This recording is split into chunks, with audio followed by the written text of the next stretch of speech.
Assalamu alaikum wa rahmatullahi wa barakatuh and welcome back to online classes of Iqra Faz by Secondary Schools, a project of Iqra Education System. My dear students of class 8, today in this video lecture we will start composition, and in composition we will cover letter writing. In the previous video lectures we already have gone through the textual units, unit number 6, and also we have gone through some grammar topic. In the last video lecture we discussed about clauses, and now we will do letter writing. In this video lecture of letter writing, I will take you through two things. Number one, parts of letter, and number two, format of letter. And then I will home assign you one topic for letter writing in the end of this video. Let's go through the parts of letter. There are 6 parts of letter. Here you are with the parts of letter. There are total 6 parts in letter writing. Number 1, address of writer. Number 2 is date. And then you can see I have drawn 2 lines here with blue color. You do not need to draw these 2 lines. आपको ये 2 lines draw नहीं करनी. मैंने ये 2 line इसलिए draw की हैं ताकि आपको ये मैं रिमाइंड करा सकूं कि यहाँ पर एक लाइन स्किप करनी है. जब भी लाइन स्किप करवानी होती है तो मैं ये 2 लाइंस ड्रॉ करता हूं. You know it very well. तो एड्रेस ऑफ राइटर, लिखने वाले का एड्रेस, और जिस दिन एक लेटर लिखा जा रहा है वो डेट्स. उसके बाद लाइन स्किप होगी, फिर सैल्यूटेशन आएगा.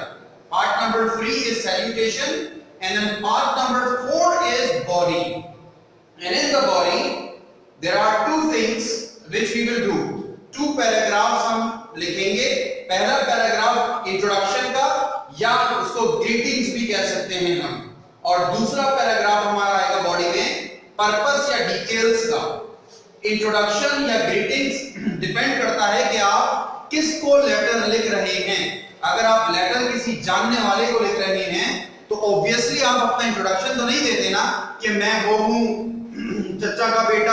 अपने अगर कजन को लिख रहे हैं, एक्सक्यूज मी, तो आप ये तो नहीं कहेंगे ना कि मैं सलीम ताया का बेटा हूं अमजद और मैं तुम्हें लेटर लिख रहा हूं. ऐसा तो नहीं होता.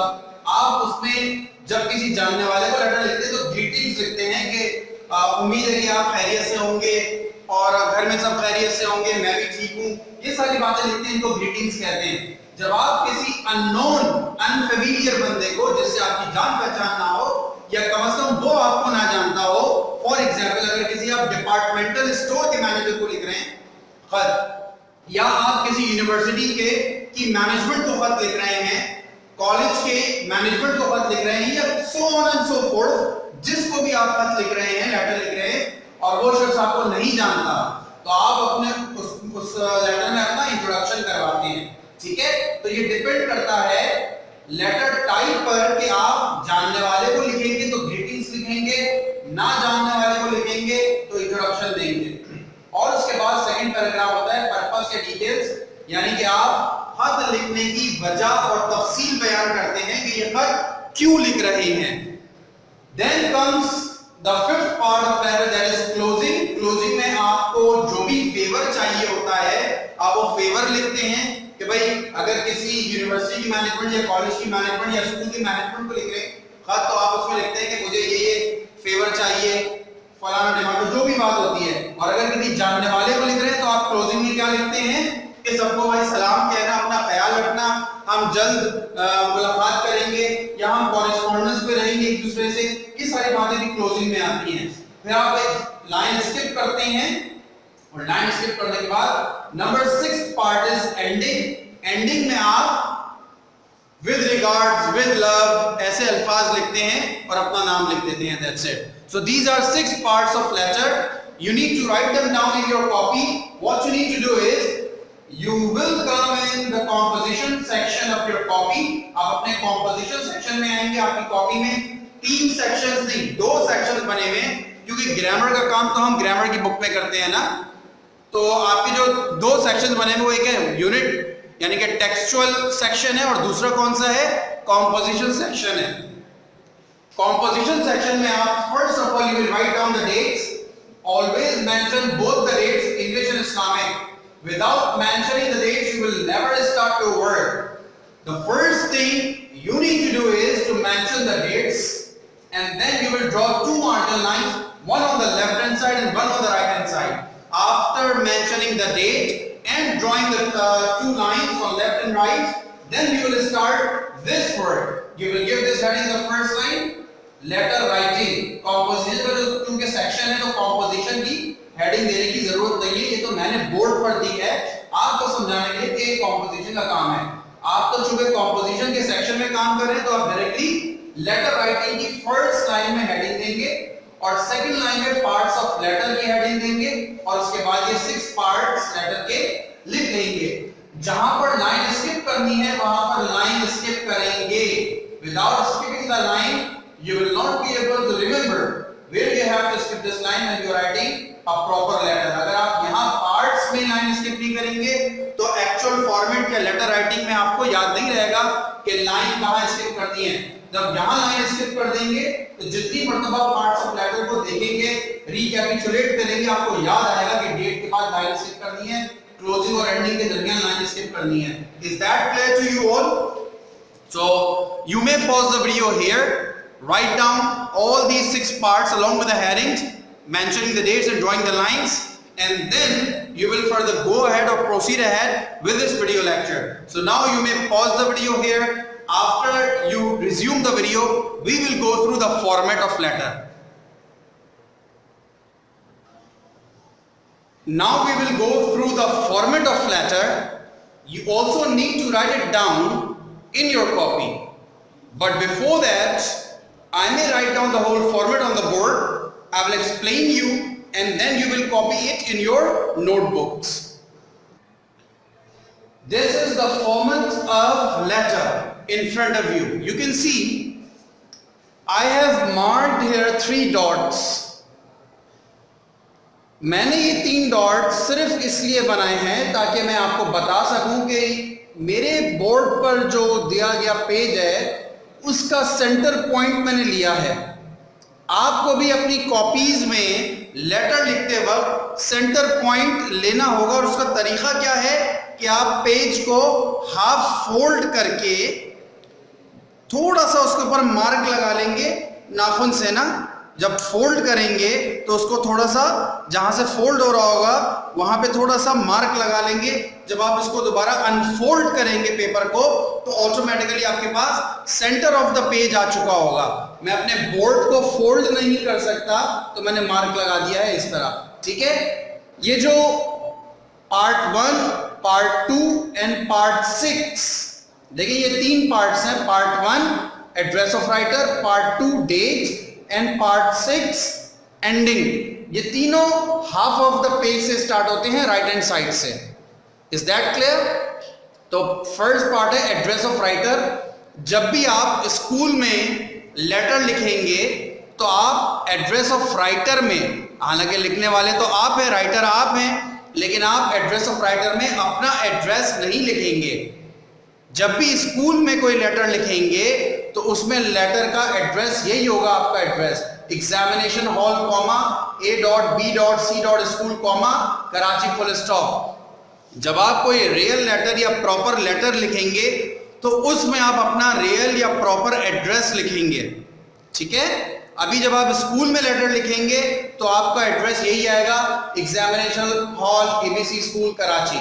अच्छा, आप इस पूरे लेटर में देख सकते हैं कि मैंने जितने भी पंक्चुएशन मार्क्स हैं वो कलर्ड किए हैं ब्लू कलर से, ताकि ये आपको अच्छी तरीके से समझ में आ जाए कि यहाँ ये पंक्चुएशन मार्क यूज करने हैं। अब जो बातें मैं बता रहा हूँ इस फॉर्मेट को बहुत अच्छी तरह समझ लीजिए, क्योंकि इस फॉर्मेट में ही स्टूडेंट्स बहुत सारी मिस्टेक्स करते हैं जिसकी वजह से उनके मार्क्स कट जाते हैं पेपर में, एग्जाम में। तो ये गलतियां, ये मिस्टेक्स, ये कॉमन एरर्स आप ना करिएगा। इसको बहुत अच्छी तरह समझ लीजिए। एग्जामिनेशन का E कैपिटल, हॉल का H कैपिटल, उसके बाद कॉमा आएगा, फिर A.B.C. फिर स्कूल का S कैपिटल, ABC तीनों कैपिटल में, स्कूल का S कैपिटल और फिर कॉमा आएगा। फिर कराची का K कैपिटल, ये तो हमेशा ही कैपिटल रहता है क्योंकि प्रॉपर नाउन तो हमेशा कैपिटल लेटर से स्टार्ट होता है ना, तो Karachi is a proper noun, तो ये तो आएगा ही कैपिटल लेटर से, और कराची के आखिर में फुल स्टॉप। अगली ही लाइन में डेटेड, DATED, डेटेड, उसके बाद कॉलन लगाएंगे, कॉलन के 2 मार्क्स होते हैं, देख लें, 1 जनवरी 2021 फुल स्टॉप। ये मैंने एक एग्जाम्पलरी या सैंपल डेट लिखी है, आप वही डेट लिखेंगे जिस दिन आप लेटर लिख रहे होंगे। तो यहां पर ऑर्डिनल नंबर आते हैं, कार्डिनल नंबर नहीं आते। आप क्लास 8 में हैं, ऑर्डिनल नंबर और कार्डिनल नंबर का डिफरेंस आपको पता होगा। तो आपको पता है कि ऑर्डिनल नंबर क्या होते हैं, first, second, third, fourth, fifth, ये ऑर्डिनल नंबर है। और कार्डिनल नंबर क्या होते हैं, 1 2 3 4 5 6, ये कार्डिनल नंबर हैं। ऑर्डिनल नंबर किसे कहते हैं, जिन नंबर से हम ऑर्डर सीक्वेंस में लेकर आते हैं कि ये फर्स्ट है, ये सेकंड है, ये थर्ड है, ये फोर्थ है, ये ऑर्डिनल है, ऑर्डर दिए हुए हैं, इनको एक सीक्वेंस दिया हुआ है, फर्स्ट, सेकंड, थर्ड, फोर्थ। जबकि कार्डिनल क्या है, 1 2 3 4। Is that clear? तो हम हमेशा डेट ऑर्डिनल नंबर से लिखते हैं, पहले डे आएगा, फिर मंथ आएगा, और उसके बाद कॉमा आएगा, फिर ईयर आएगा और फुल स्टॉप आएगा। पंक्चुएशन की मिस्टेक कुछ ना करिएगा। उसके बाद एक लाइन स्किप करेंगे आप, जैसा कि मैंने आपको पार्ट्स ऑफ लेटर में बताया था, लाइन स्किप होगी और उसके बाद आप सैल्यूटेशन लिखेंगे, डियर डैश। आप जिसको भी लेटर लिख रहे हैं, कजन को लेटर लिख रहे हैं तो नाम लिखेंगे, भाई को लेटर लिख रहे हैं, छोटे भाई को तो छोटे भाई का नाम लिखेंगे, बड़े भाई को लेटर लिख रहे हैं तो आप जो भी कहते हैं, डियर अहमद भाई या डियर भैया, व्हाटएवर। और उसके बाद देखिए मैंने रेड कलर के ब्रैकेट्स में अस्सलाम वालेकुम लिखा है। This is not a part of letter but part of our culture. हमारे इस्लाम में सलाम करना आप सल्लल्लाहु अलैहि वसल्लम ने सिखाया, ये सुन्नत है, सलाम करना सुन्नत है। तो जब भी हम लेटर लिखेंगे सबसे पहले हम उनको मुखातिब करके जिसको लेटर लिख रहे हैं सलाम करेंगे। ये अंग्रेजों ने पार्ट ऑफ लेटर तो नहीं बनाया, लेकिन हम मुस्लिम कल्चर में अस्सलाम वालेकुम will become a part of our letter। ये हमारे लेटर का हिस्सा है, ये हमारे लेटर का पार्ट है और ये इंटीग्रल पार्ट है, इंतहाई जरूरी पार्ट है, ठीक है। तो डियर डैश, उसके बाद कॉमा लगाएंगे और अस्सलाम वालेकुम लिख देंगे, ठीक है। फिर नेक्स्ट लाइन से आप स्टार्ट करेंगे इंट्रोडक्शन। ये बॉडी स्टार्ट हो रही है। मैंने आपको बताया था कि बॉडी में 2 पार्ट्स होते हैं, 2 चीजें होती हैं, नंबर 1 इंट्रोडक्शन या ग्रीटिंग्स, नंबर 2 पर्पस या डिटेल। तो पहला जो पैराग्राफ है हमारा बॉडी का वो क्या है, वो ग्रीटिंग्स है। I was happy to receive your letter and hear from you. I mistakenly did not write you, now I have corrected it. I was happy to receive your letter and hear from you. Receive की spelling देख लीजिए, RECEIVE। अमूमन लोग I को E से पहले लिख देते हैं, रिसीव में E पहले आता है फिर I आता है, ठीक है। माइंडेड, ये सारी बातें जो मैं आपको बता रहा हूँ ये आपको नोट डाउन करनी है, इनका बहुत ख्याल रखना है। I was happy to receive the letter and hear from you। आपका खत मिला, मुझे खुशी हुई, आपके बारे में भी सुना, आपके बारे में अच्छा सुना। I feel good to know that, मुझे अच्छा महसूस हुआ। You are in the best condition of health, कि आपकी सेहत अच्छी है। ये हो गया आपका एक ग्रीटिंग्स का पैराग्राफ। फिर आप पैराग्राफ चेंज करेंगे, देखिए हेल्थ के बाद फुल स्टॉप लगाया हुआ है, इसके बाद पैराग्राफ चेंज होगा। अब हमारा बॉडी का सेकंड पार्ट स्टार्ट हो रहा है, वो है पर्पस या डिटेल, कि आप लेटर क्यों लिख रहे हैं। I am writing this letter to inform या फिर to ask you about। याद रखिएगा लेटर 2 में से किसी एक मकसद के लिए लिखा जाता है। दोनों मकासद मैंने आपके सामने लिख दिए हैं, टू इन्फॉर्म एक मकसद या टू आस्क एक मकसद। लेटर जब भी किसी को लिखते हैं या तो कुछ बताने के लिए लिखते हैं या कुछ पूछने के लिए लिखते हैं। Is that clear? तो आप अगर कुछ बता रहे हैं तो टू इन्फॉर्म लगाएंगे, टू आस्क नहीं लिखेंगे। और अगर कुछ बताने के लिए लिख रहे हैं तो टू इन्फॉर्म नहीं लिखेंगे, टू आस्क लिखेंगे। I am writing this letter to inform you about या to ask you about। और उसके बाद जो भी आपका पर्पस या डिटेल है ये आपको खुद लिखना होगा। देखिए ये जो फॉर्मेट मैं आपको दे रहा हूं लेटर का, ये फिक्स्ड फॉर्मेट है। आप क्लास 8 से लेकर बल्कि 7 में भी आपने लेटर का फॉर्मेट ये लिखा था। क्लास 7 से लेकर ग्रेजुएशन तक इस फॉर्मेट को यूज कर सकते हैं। यहां पर आपको कोई तब्दीली करने की जरूरत नहीं है, सिर्फ और सिर्फ यहां आपको पर्पस में लिखना होगा कि वो पर्पस क्या है। जो टॉपिक और लेटर का वही आप पर्पस में लिखेंगे, डिटेल्स में लिखेंगे। यहां अगर आप अभी 8th स्टैंडर्ड के लेवल पर अगर आप यहां पर 2 से 3 सेंटेंसेस में लिख दें, मोर देन सफिशिएंट है, बहुत काफी है। 2 से 3 जुमलों में अपना पर्पस बयान कर दें कि आप लेटर क्यों लिख रहे हैं। Is that clear? तो ये सेकंड पार्ट है बॉडी का, ठीक है। बॉडी का सेकंड पार्ट क्या है? पर्पस या detail. I am writing this letter to inform you about या टू आस्क यू अबाउट, और उसके बाद जो 2-3 जुमले आप यहां लिख देंगे। ये पैराग्राफ खत्म हो जाएगा। इसके बाद नेक्स्ट पैराग्राफ स्टार्ट होगा। देखिए हम लाइन स्किप नहीं कर रहे हैं, आपने लाइन स्किप एक यहां की थी और लाइन स्किप एक यहां करेंगे आप, क्लोजिंग और एंडिंग के दरमियान 2 ही जगह लाइन स्किप होगी। आप बॉडी कंप्लीट करने के बाद क्लोजिंग स्टार्ट करेंगे। क्लोजिंग भी फिक्स्ड है, यही अल्फाज आएंगे। I hope that this correspondence will keep us in contact. I will be waiting for your reply. Pay my सलाम to all and love to kids. ये आपकी क्लोजिंग हो गई। क्लोजिंग के बाद आप यहां एक लाइन स्किप करेंगे, माइंडेड। क्लोजिंग के बाद आप यहां पर एक लाइन स्किप करेंगे और फिर इसी के नीचे से देखें एग्जामिनेशन हॉल जो आपके फर्स्ट एंड सेकंड पार्ट से, उसी के नीचे पार्ट नंबर 6 भी आएगा और ये है एंडिंग विद लव या फिर विद रिगार्ड्स कॉमा x.y.z.